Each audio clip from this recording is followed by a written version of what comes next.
साथियों, defence sector में reforms के लिए भी भारत की आर्म्ड फोर्सेस की सराहना करना चाहता हूं।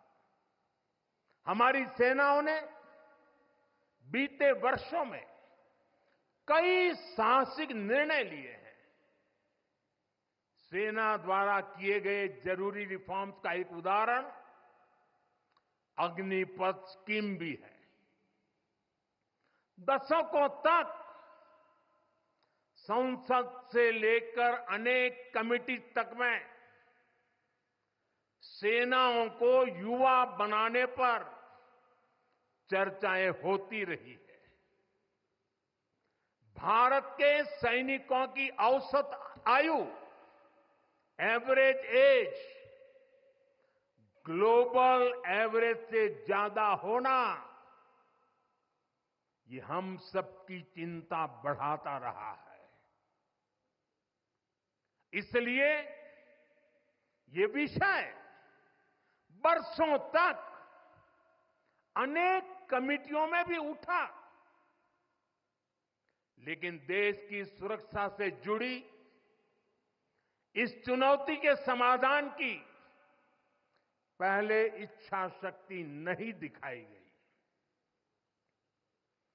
शायद कुछ लोगों की मानसिकता ही ऐसी थी कि सेना मतलब नेताओं को सलाम करना, परेड करना।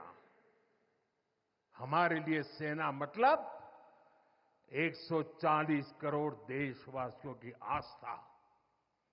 हमारे लिए सेना मतलब 140 करोड़ देशवासियों की शांति की गारंटी। हमारे लिए सेना मतलब देश की सीमाओं को सुरक्षा की गारंटी।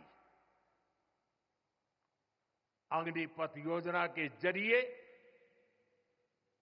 देश ने इस महत्वपूर्ण सपने को एड्रेस किया है।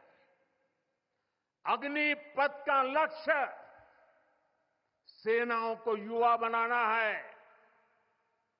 अग्निपथ का लक्ष्य सेनाओं को युद्ध के लिए निरंतर योग्य बनाए रखना है। दुर्भाग्य से राष्ट्रीय सुरक्षा से जुड़े इतने संवेदनशील विषय को कुछ लोगों ने राजनीति का विषय बना दिया है। कुछ लोग सेना के इस रिफॉर्म पर भी अपने व्यक्तिगत स्वार्थ में झूठ की राजनीति कर रहे हैं। ये वही लोग हैं जिन्होंने सेनाओं में हजारों करोड़ के घोटाले करके हमारी सेनाओं को कमजोर किया। ये वही लोग हैं जो चाहते थे कि एयरफोर्स को कभी आधुनिक फाइटर जेट न मिल पाए। ये वही लोग हैं जिन्होंने तेजस फाइटर प्लेन को भी डिब्बे में बंद करने की तैयारी कर ली थी। साथियों, सच्चाई ये है कि अग्निपथ योजना से देश की ताकत बढ़ेगी और देश का सामर्थ्यवान युवा भी मातृभूमि की सेवा के लिए आगे आएगा। प्राइवेट सेक्टर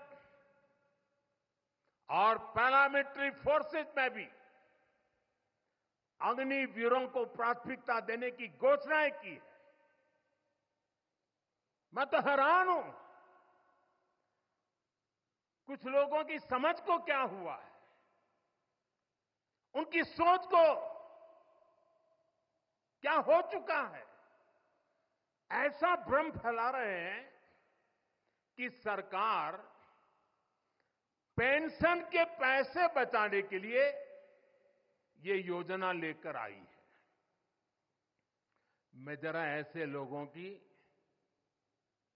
सोच से शर्म आती है लेकिन मैं ऐसे लोगों से पूछना चाहता हूं, जरा कोई मुझे बताए, आज मोदी के शासनकाल में जो भर्ती होगा, क्या आज ही उसको पेंशन देना है क्या? उसको पेंशन देने की नौबत 30 साल के बाद आएगी। और तब तो मोदी 105 साल का हुआ होगा, और तब न भी मोदी की सरकार होगी। क्या मोदी जब 105 साल का होगा, 30 साल के बाद जो पेंशन बचेगा, उसके लिए मोदी ऐसा राजनीतिक है जो आज गाली खाएगा? क्या तर्क दे रहे हैं? लेकिन